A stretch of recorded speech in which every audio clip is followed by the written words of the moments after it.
So this video is for Michael Sean Brown. Check it out. Went to the Mojave Desert today to do a test on something more along the lines of what we were looking to do. This is the 2D map, and right there is the line between the resolution on, I don't know what that is, maybe Google Maps? No, I think maybe, I don't know, but anyway, as you can see, we get, that's me right there. You can get pretty darn detailed in terms of, it's me sitting there holding the controller, but when you pull back, you get a really good shot of, the topography of the land, and obviously some places, like look here, that's super detailed, right? And here's a little less, right? Because there's more information. But I spent a little more time around this area, shooting. All right, here we see the 3D map. We can enlarge that right here and navigate around. And right now it's actually in standard def, so I don't believe it's in high def, which allows us to move it around a lot easier. Look at that, huh? So it definitely is a great representation of the topography. And fun fact, found this really interesting wall, like that's probably not even a foot high, that somebody made out of rocks. That's kind of creepy and cool all at the same time. It obviously does land and stuff better than things like cars, because as you can see down there, the car is a little, from this angle it's a little messed up. We can now look at the elevation, which it'll show us in kind of color, little elevation map that shows us really cool.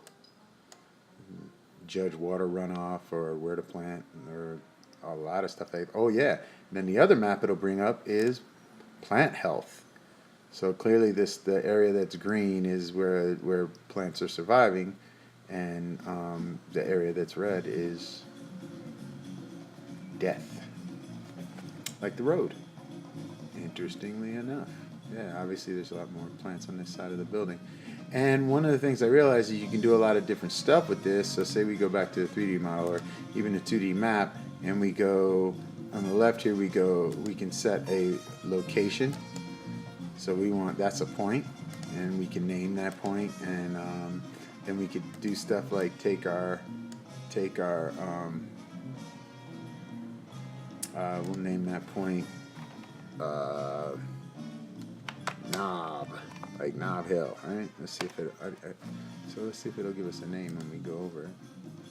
No, not really, huh? Anyway, then you can throw that away. But you also have area, so you can if we turn on area, so we hit there, and boom. Oh, so it'll measure that area, and then we can probably grab this guy. Yeah, look at that. And over here it says how many square feet it is. But let's look at elevation map. So this map can be altered in a bunch of different ways, but it's cool. It definitely shows you like the floodplains, and you can adjust some of these parameters to, like, that shows everything over 20.3 feet. This is everything over 41 feet from, I guess, where the blue is, and then 59 feet. So this is, you could easily measure a change in elevation, which is really cool. And then, last but not least, plant life. So this is showing the organic material, I guess, in comparison to the amount of water. It's probably pretty dry, but yeah. Just a few of the things we could do.